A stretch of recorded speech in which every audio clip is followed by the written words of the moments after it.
Today, my guest is a former financial advisor with nearly 4 decades of experience helping business owners and high net worth families prepare financially for retirement and transition.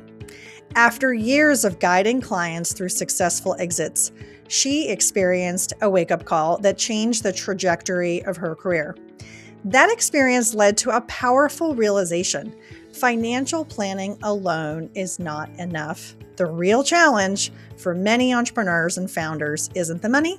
It's the identity shift, the loss of purpose, and navigating what comes next.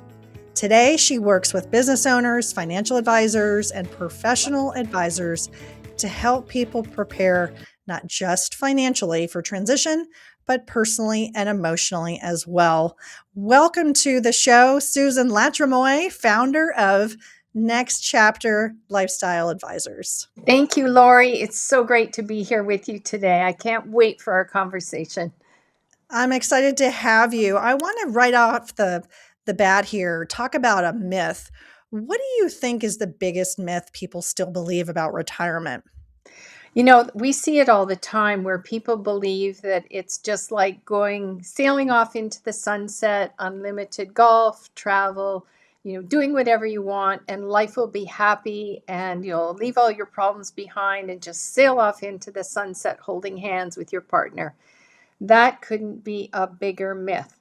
And that's exactly the opposite of what many people experience. So we call it the Hollywood version of retirement. And it really, for many people, doesn't look like that at all. There's only so much golf you can play, right? Exactly. And that trip that you want to take, that's like a short-term thing. What do we do after that? Yeah, exactly. We call that the bucket list. So there's a difference between having a bucket list, which is the golf, the travel, and, all those activities that you do. But that's not really a plan.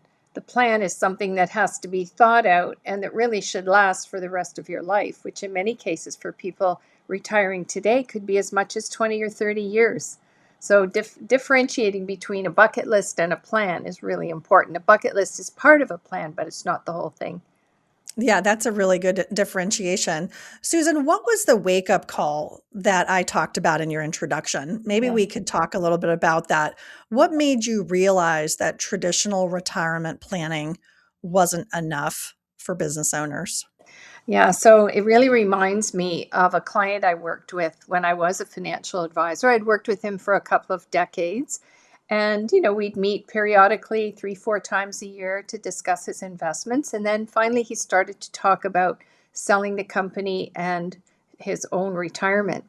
So he told me one November we were meeting and he said, I'm really ready. I can't wait to retire. I have a beautiful home in a gated community in Florida. I have a golf cart parked in the driveway, a swimming pool in the backyard. I've been a golfer all my life and I just can't wait to get down there and start playing golf.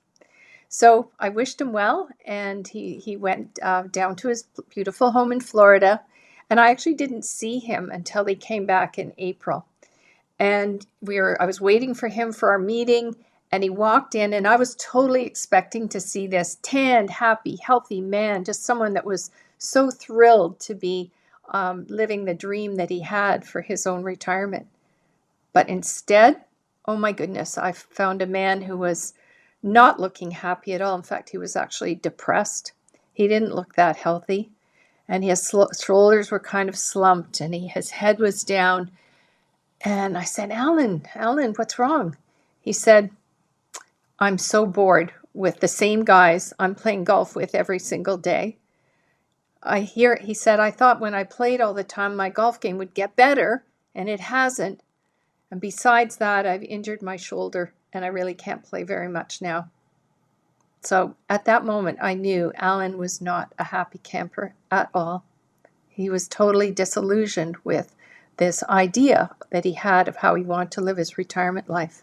So that for me was the real turning point. And then I went on to experience this with other clients as well, not necessarily in the same form, but this idea that many of them were so looking forward to this life of leisure and doing things that maybe they hadn't had enough time to do, but that came back or had some kind of disappointment or disillusionment with it.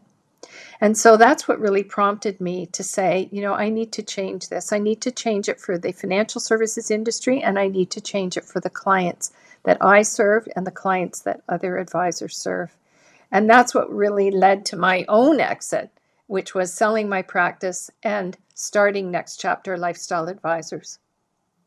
It's a really powerful story, Susan, and I do think it comes up so much more often than people want to admit, because it's really hard to feel bad for someone who's sold their company for millions of dollars, right? That person's not going to probably be open about how they really feel about the transition for themselves, and I think that's sad. Yeah, It's and sad that's to be really the alone with problem. that feeling. Yeah, Yeah. that's the problem is there's almost a stigma attached. Your friends are envious of you, and yet you're suffering inside, and maybe it's too scary to admit it, or maybe you haven't really identified what those feelings are. You just know that you're not as at ease as you once were. Yeah, I saw you speaking on a panel, which is, how we met and got connected. I saw you speaking at the Exit Planning Institute for a panel about personal transition and the importance of that work prior to a sale, and that dovetails so well with my practice as well, and how we talk about things on this show, which is why I invited you on. I think this is a really important conversation. And the panel discussion you had shared, I think you shared that story, and also there's a really important statistic that the Exit Planning Institute has found in their surveys, I think pretty consistently over the years. Maybe you could share a little bit about that Sure. exit regret statistic. Yes, yes. Actually, it's a survey that Exit Planning Institute started back in 2013, and they redid it to see if there was any change in the numbers. And then there have been other surveys done, and they all come up with exactly the same statistic, and that is that 75% of business owners regret exiting within the first year. That's a shockingly big number. It's a really big number. Let's spend some time on that. I have some theories as to why that might be. You have some theories. Let's unpack it a little bit. What do you think is some of the biggest factors of that statistic? Right. So we distill those challenges or the reasons for this statistic down into an acronym which we call the SIPS. SIPS. An easy way to think about it is that the first S stands for social connection. And that is losing all those people that you worked with, your team, your suppliers, your customers. And in many cases for business owners, those social connections are all tied to the business, but don't really stand the test of time when they're no longer engaged in the business. And we all know the statistics on loneliness with people over at retirement age, and this is part of it. So social connection is the S in the first letter of SIPS. I stands for identity, and this is absolutely huge. It means that people no longer have that title that made them either feel so important or that they were looked at as being important. In other words, I had a business owner tell me one day, he said, I've gone from a who's who to a who's he overnight. So that loss of identity, that business card that doesn't open doors the way that it used to, and that feeling perhaps for some people of tied up in ego, self-importance of being the founder, the CEO, the partner, or whatever. So I for identity. And then there's P, and that's a big one, purpose. Everyone needs a reason to wake up in the morning, to get out of bed, to do something that's going to benefit others and themselves. And for a business owner, it's pretty obvious what their purpose is. They've got a bottom line to be concerned about. They have customers or orders they have to fulfill. They have to employ people. So there's multiple purposes that business owners have when they have their company. But when that all goes away, there's kind of a blank, and they really have to then redefine what purpose means for them at that stage of life. And the final S in SIPS is structure. When we're working, our days are punctuated 5 days, 5 work days a week, 2 days weekend, Monday to Friday, 9 to 5. And all of a sudden that structure falls away, and it leads to some very bad habits with people that don't have structure in their life.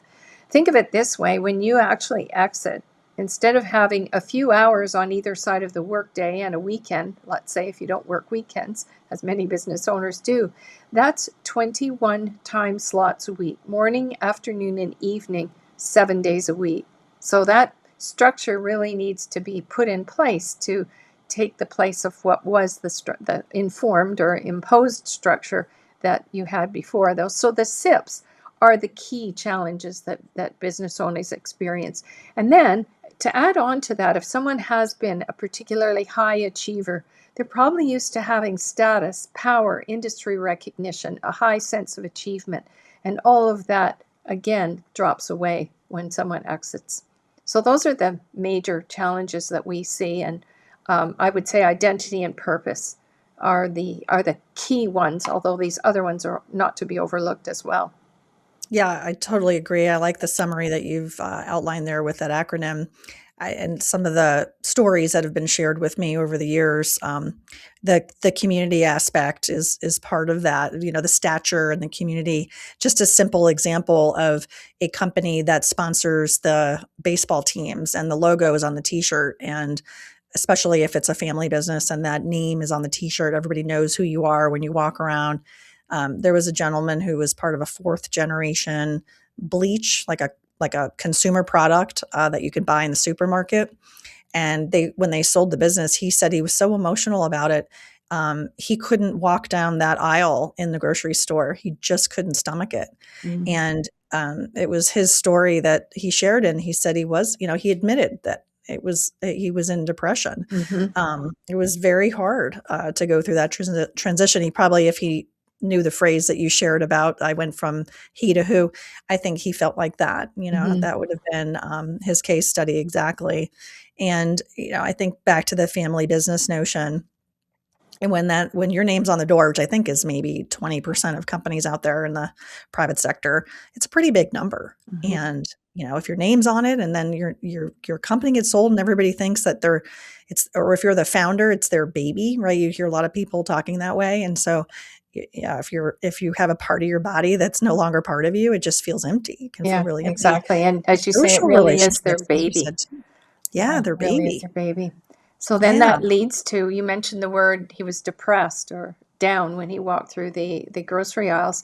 We actually know that there are 5 things that happen that all begin with the letter D when people exit and don't have a plan and suffer some of these challenges that we've just talked about, Laurie. One is, the first D is depression, or being down somehow.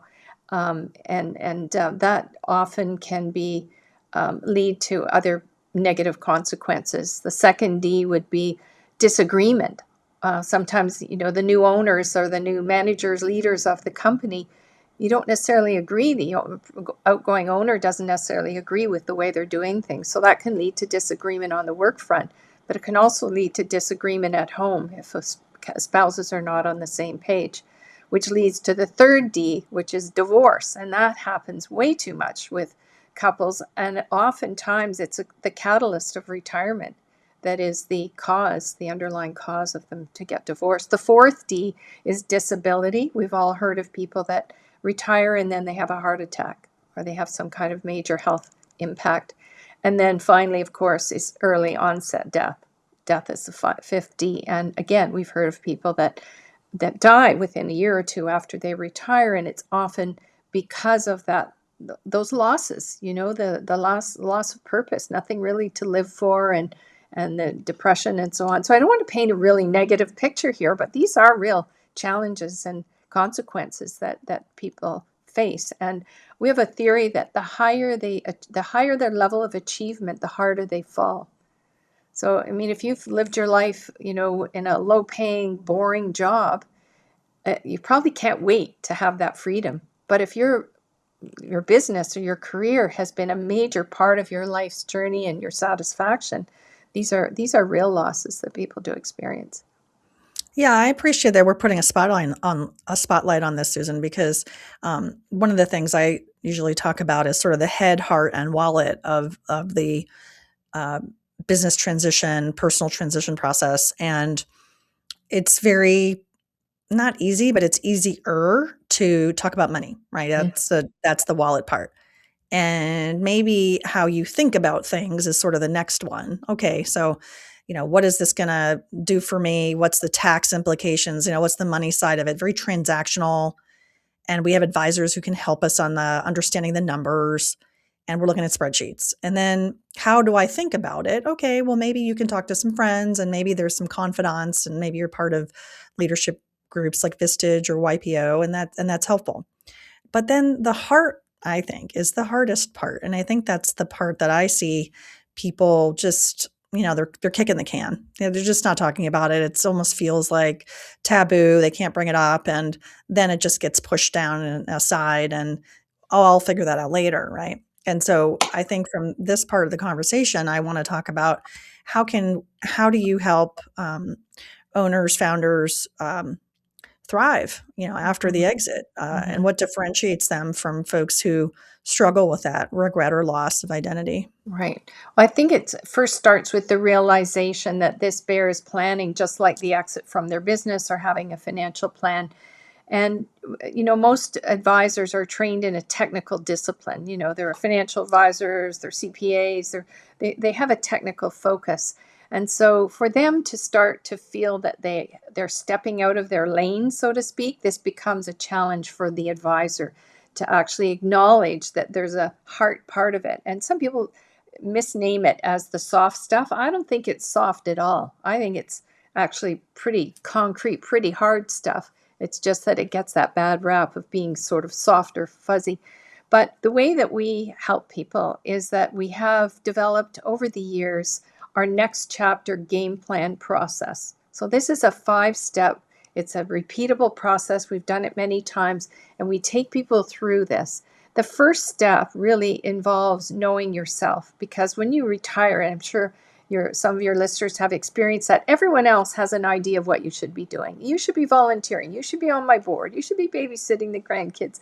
And everyone else has this idea of what you should be doing. But really, one size does not fit all. So the first step is to do this assessment called Success Finder, which really taps into the motivations, the lifestyle priorities at this stage of life. Bearing in mind, that's very different from perhaps who you were 20 years ago or when you started the business. And then we go into the deeper dive. So this is where my business partner, Marianne, takes over. She's a real pro at having people do some introspection of things. Then this emergence of clarity starts to happen. This is when it gets exciting. And then our next chapter framework for this is called your happiness portfolio. And the happiness portfolio consists of 8 areas of life. They're all non-financial, although a good number of them do have financial implications. And that's the framework that we use to actually help people look at their lives. Up until we developed the happiness portfolio, there really wasn't a framework. It was just kind of a wishy-washy, fuzzy area. Well, you should make a plan, but it really didn't have the areas of it delineated. So the happiness portfolio, playing on the word portfolio, because we believe just like a financial portfolio, the happiness portfolio should be diversified, i.e. attention to the 8 asset classes, and balanced so that it's not all about just one thing. So the happiness portfolio framework is then developed next. And like any good plan, if it's no good if it just sits in the bottom shelf, but we want our clients to actually implement their plan. So we do what we call rewirement check-ins. Check in with them over a period of 3 to 6 months, course correct if necessary. Some people just need a little push. It's like being a personal trainer. We feel that, we actually get them to dust off that resume and apply for that board seat, sign up for that Spanish course, book that trip, whatever it is that they said they wanted to do when they built their happiness portfolio. And then that's where the financial advisor and perhaps the other advisors come into play. Because with these 8 areas, the financial implications need to be factored in to the financial plan that the advisor does, and may often affect the need for capital, the need for income, how they affect the construction of their portfolio. And then that leads to then a discussion of, well, when there's money left, then what? And that's the estate planning piece of it. So none of this should really be isolated from the financial plan, which is why we feel it's so important for financial advisors, financial planners, to adopt this methodology so they can truly integrate the client's life plan with their financial plan. Yeah, I love that. That makes total sense to me. This first part of the conversation, Susan, we've talked a lot about business owners and not kicking the can, addressing some of the personal transition issues before an exit. I didn't ask you if there's an ideal time. I get that question a lot. Oh, when should I start working on these things? What do you usually say to that question? Right. Well, in the exit planning world, if they're working with a SEPA, then it should start right in the discover gate. But that's a bit foreign terminology for a lot of people. So we break it down into their three times when it's ideal to do this. One is for people that are real pre-planners. They have all their ducks in a row on the personal and financial front. So for them, starting 3 years ahead or even 5 years ahead is not out of the picture. But many people don't plan that far ahead. They're so busy doing what they're doing, they can't see it. Then we have people that are on the cusp of retirement. So they know that the year end is the date that they're out, whether it's the sale of the company or their roles changing or whatever. So we call that on the cusp of retirement or on the cusp of their next chapter, so that they don't wake up on January 1st, Monday morning, and say, what am I supposed to do today? That there is a plan for that. And the third are people that say, I don't need this. This is ridiculous. I'm just going to go off and be happy and live my life and enjoy my retirement. And then they try that, which is great. And they usually go through what we call the honeymoon period of retirement, which is somewhere between 6 and 18 months. No alarm clock, no boss, nobody to report to, no worries. But then they say, okay, I've done the bucket lists and I'm kind of bored. Now what? And then for them, they come back and say, now it's time to really get serious about a plan. So whether they're pre-planners on the cusp or having experimented with it, it's never too late, really. And we worked with an 80-year-old, and he was just so excited to know, because he was in good health, so excited to know that he had runway ahead of him and a real plan to live that best life. Yeah, that's amazing. Well, in this first part of the conversation, we definitely talked a lot about business owner experience, and I'm going to switch gears. Your background as a financial advisor.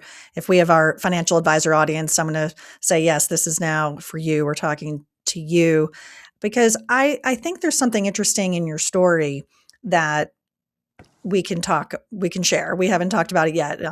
It's a pretty important statistic for financial advisors who anticipate a liquidity event in the future for business owner clients, anticipating value growth, and that one day when they sell their business, that wonderful liquidity event, those assets under management will grow in your book and your portfolio as a financial advisor.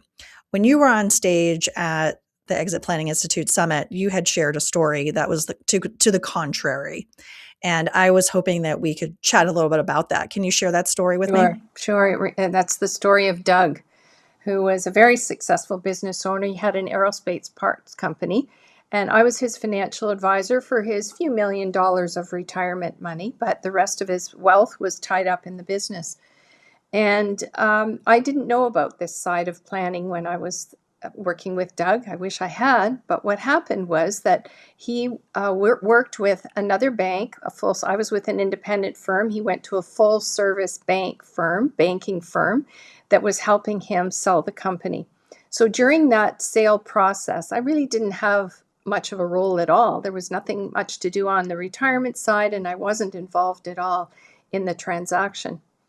Well, what happened was, after the sale was done, Doug informed me that he was moving all of his assets to the other bank. So that was the $100 million. That was the sale price, which I had secretly hoped that, and planned that was going to come into my portfolio.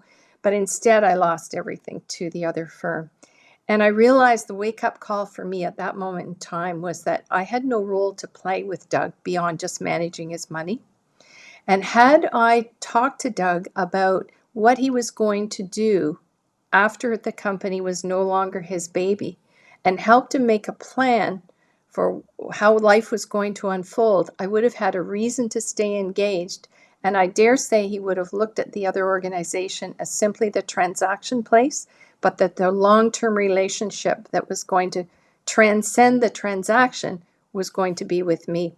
And that was a huge wake-up call that I would warn other advisors who are hoping and, rubbing their hands together, waiting for the proceeds of the sale. I would say, don't count on it, because there's competition out there. And unless you're adding value to that client's life beyond the money, then it's a vulnerable situation to be in. And I think when a financial advisor takes the time, interest, and learns the skills to actually engage in this side of planning, they have a very, very high chance of not only keeping that client for life, but getting referrals from that client who's going to talk to his, in this case, Doug's friends, to say, wow, Susan really helped me a lot, and I didn't see it coming because I was so focused on running the business and then the sale transaction. Yeah, it's really about having conversations and having those conversations early and consistently. One of the things that I advocate for is in this prepare phase of getting the personal, financial, and the business, value growth and transition takes work as well. And so as a value growth and exit advisor, I'm proposing for financial advisors to also be communicating in that area. And so it's in tandem with what you're saying. There's the personal and financial, and then there's the business. And I think we're on the same page. I think there's other aspects of preparing that if financial advisors are not part of that conversation, they're not in the room, they're not part of any transactional conversation, no wonder the statistic is so high. I've seen as high as 80% of business owners who, with a liquidity event, change financial advisors within 1 year after the sale. That's a very high statistic. That happened to me, and I see why now. So that's another part of what we do, is actually teaching financial advisors how to have those conversations. Because let's face it, when you're a financial advisor, this has never come into your training, along with all the hardcore stuff you need to do and the licenses that you need. So a lot of advisors today dismiss it as, oh, well, that's not really my job, and I'm not a therapist, I'm not a coach. But I maintain that the role of the financial advisors is shifting and shifting rapidly, because so much of what advisors do today is just simply table stakes. It's not a differentiator. It's not something that you're going to stand out because you have a better portfolio tool or a better fund or any of that. And with the rapid onslaught of AI, a lot of this sort of portfolio and planning work is going to be taken over by technology. And so as an advisor, the fees are hefty that advisors charge. Let's say you have a $2 million portfolio, you charge 1%. That's $20,000 a year of revenue taking in. Well, how are you going to showcase the value that you're providing to your client if everything you're doing is becoming commoditized? So this is an important area for the advisor of the future, an advisor that says, I want to walk the talk on being holistic. And I have a lot of clients in this demographic, and I need to do something that's really going to bond them to me and provide value in such a way that they will never question my fees or plan to leave. So this is the next frontier. It's the emerging area for the advisor of the future, is to be able to have the conversation, which doesn't come easily for many advisors, but there is a methodology to it. And that's what we provide, is the tools, resources, scripts, and really train advisors on broadening their scope from the technical side only. Yeah, absolutely. Agree 100%. Susan, we've covered a lot of ground today, and I want to take a reflection moment. If there's one thing that you would point to for business owners to help them have an exit without regret, what would it be? Well, I think financial freedom certainly gives you choice, but it's not the whole picture. And this personal planning side is what really leads to living a life of significance that we call the rich life, and also leaving a legacy beyond just the business. And now reflecting for the financial advisors who are in our audience, what's one thing that you want them to take away from today's conversation? Don't just sit there and coast along thinking that your financial prowess is going to win the day. Roll up your sleeves, learn about personal planning, learn about the challenges your clients face, and learn what you can do to help them so that they stay loyal to you, refer their friends and family, and your practice grows and thrives. Perfect. I love it. Thank you for being here today, and I really appreciate our conversation. Thanks for bringing all your insights to the show. Thanks, Laurie. It's been great chatting with you. And so for our audience members, thank you for listening. And as always, you can find us all the archive of Succession Stories on YouTube. Be sure to follow us in your favorite podcast player, and we'll see you next time on Succession Stories. Thanks for joining us on Succession Stories. Before we wrap, is your business truly ready, and are you? If you're not sure, that's exactly why I created the Succession Readiness Assessment based on the BUILT method. In just a few minutes, you'll get a clear snapshot of where you stand and what might be holding you back. You'll find the link to the assessment in the show notes, btsherpa.com/succession.